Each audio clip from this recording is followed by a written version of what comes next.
Greetings, everyone. Welcome back. I'm glad that you all had a little break last week and hope everyone had a fun time for Father's Day. Got to spend some quality time with your kids or with your fathers. Amnon had a little time with his family, and that seemed to go well. Yes, Amnon? You guys Yes, had it was fun? great.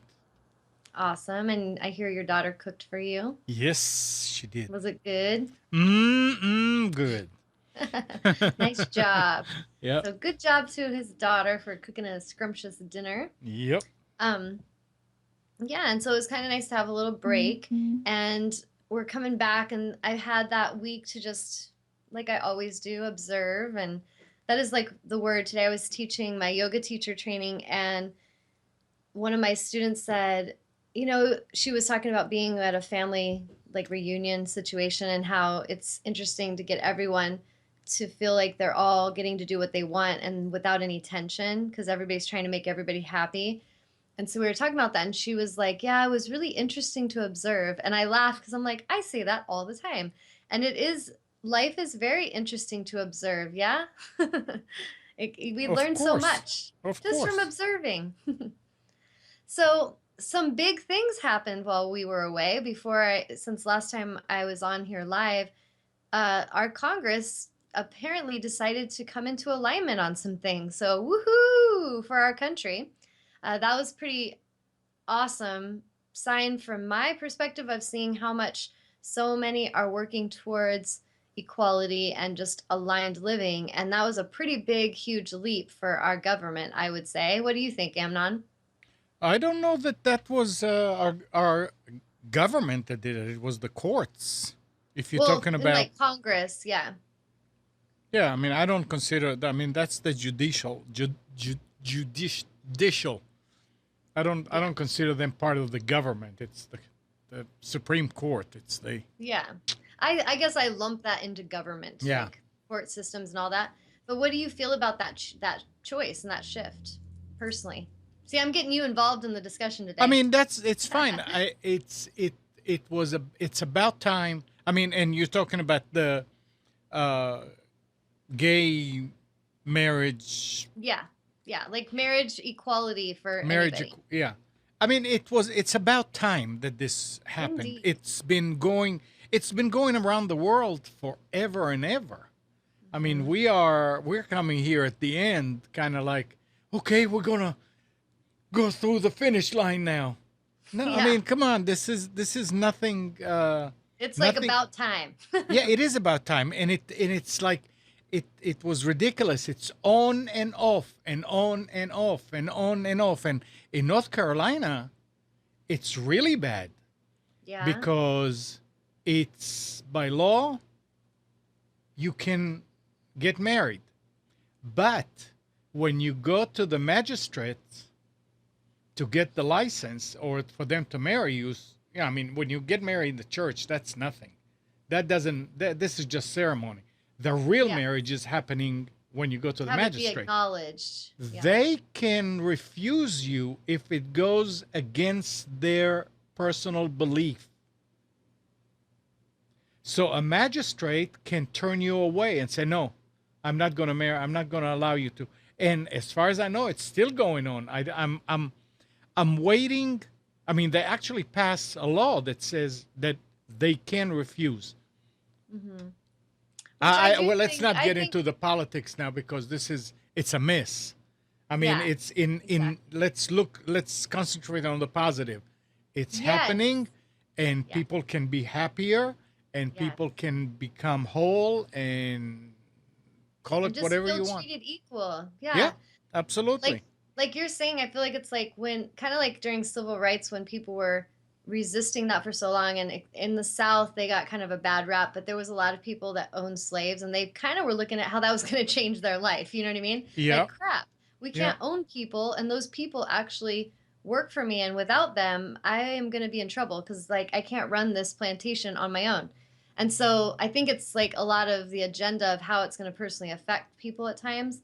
But just like then, they finally got to be on the right side of the fence, or I would call it more the aligned side of the fence, Hmm. rather than right or wrong, but just an aligned space where this equality for anyone to love who they love and marry who they love, it is about time. And really, it's been something that I feel is the aligned choice from the beginning of time. But we're finally at a place where we're acknowledging that, and people are kind of, okay, I guess it's happening. You know what I mean?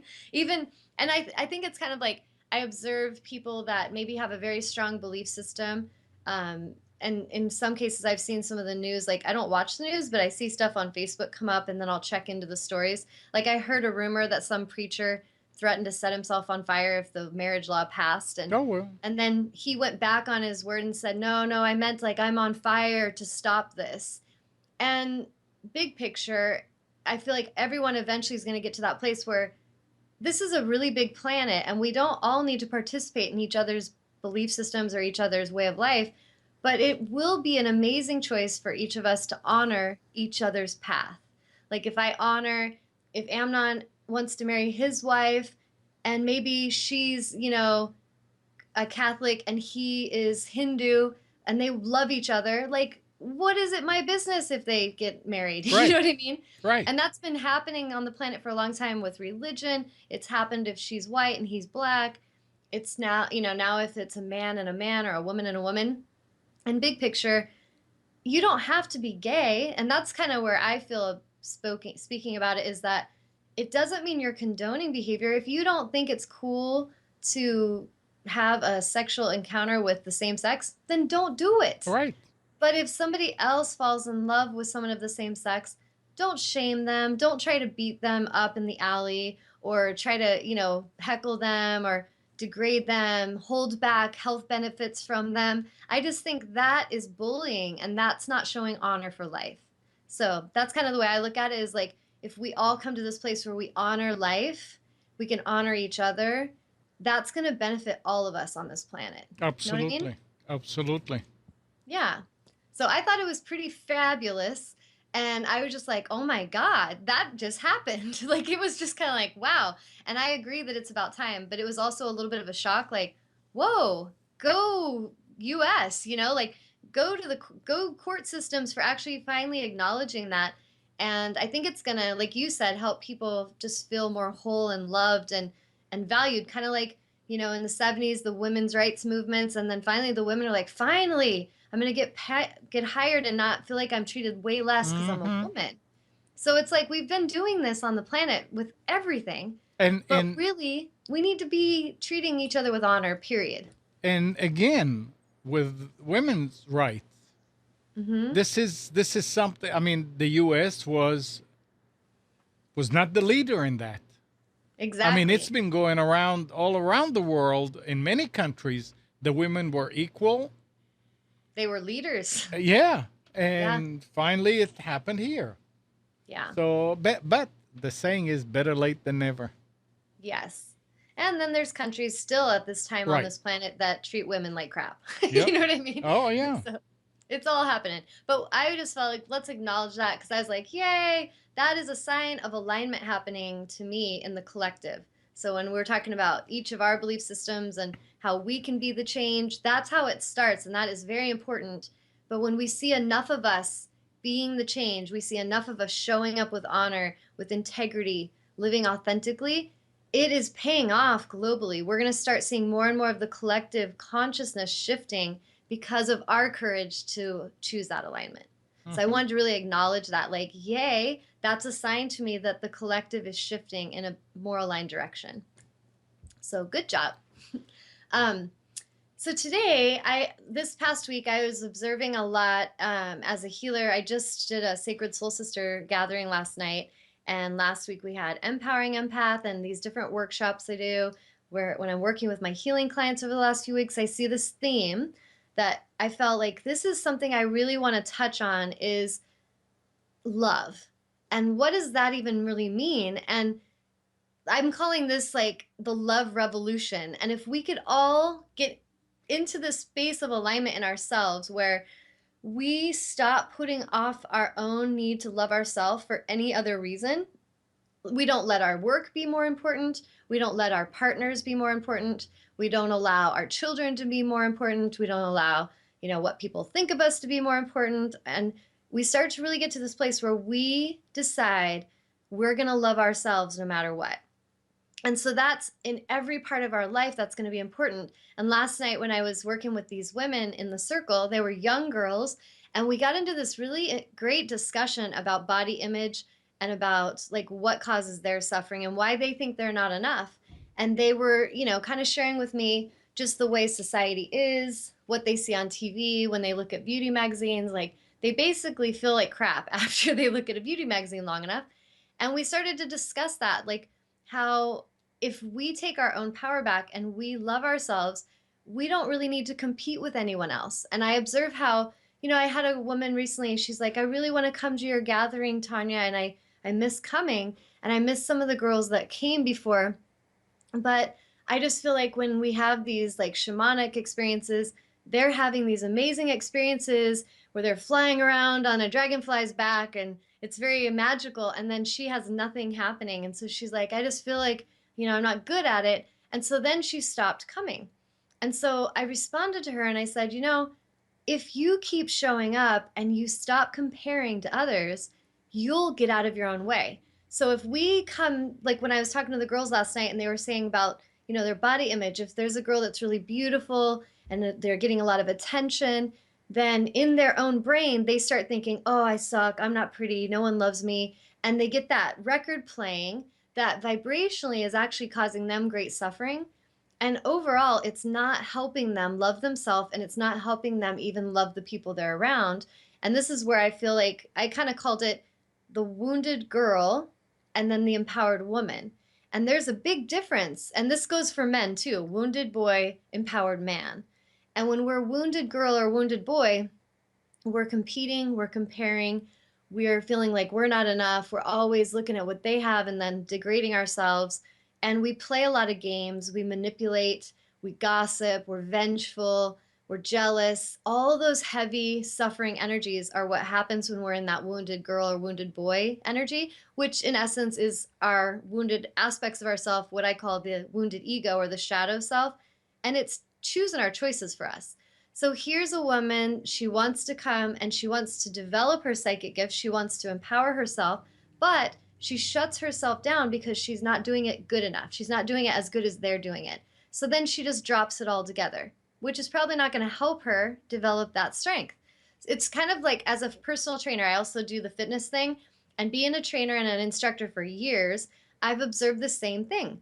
People come in, like I've had like guys come to my yoga and they're like, oh, I'm not flexible at all. I suck at this. And I'm like, you know what? You're in the perfect place then. Because if you suck at yoga and you suck at being flexible, what better place to be? Because the whole point of coming to yoga and the whole purpose is to cultivate flexibility. It's to cultivate more self-love. So if your ego's saying you suck, probably a great idea that you're here learning how to love yourself. But we have to see that our egos make our choices sometimes, and then they say, oh, I suck at that, let's go. And now there's no chance that you're going to cultivate flexibility. There's no chance you're going to cultivate that self love because you just walked away from the very experience that could help you with that. So, when we're in that place where we're comparing to others and even comparing to ourselves, we could have been awesome at something, or, we look back in the past, like when I was 20, man, I was awesome, but now I suck. And so we're comparing to ourselves and we have this fantasy of the old self and we'll create suffering there.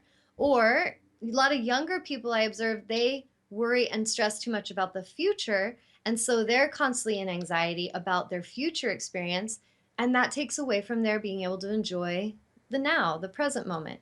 So we were talking about this self-love experience and this was the theme, and I'm like, I feel like so much in my life has helped me to really understand this so that I can be a leader and express this truth to everyone, not because of theory or because it just sounds good, but from actual experience and from actual meditation and processing and self love and clearing myself and coming into that place where I understand that no matter what happens, and the world can be mean, and there can be people who can show up in your movie to test the shit out of you. But if you can respond with love, you are going to succeed no matter what is happening. And so let's say someone's heckling you and they're bullying you, cyberbullying, that's a pretty big thing these days. People bullying, they're saying mean things. And that person can take that personally. They can feel crappy. They can worry about what everyone else thinks and they can suffer greatly. Or they can observe that, speak their truth about it, and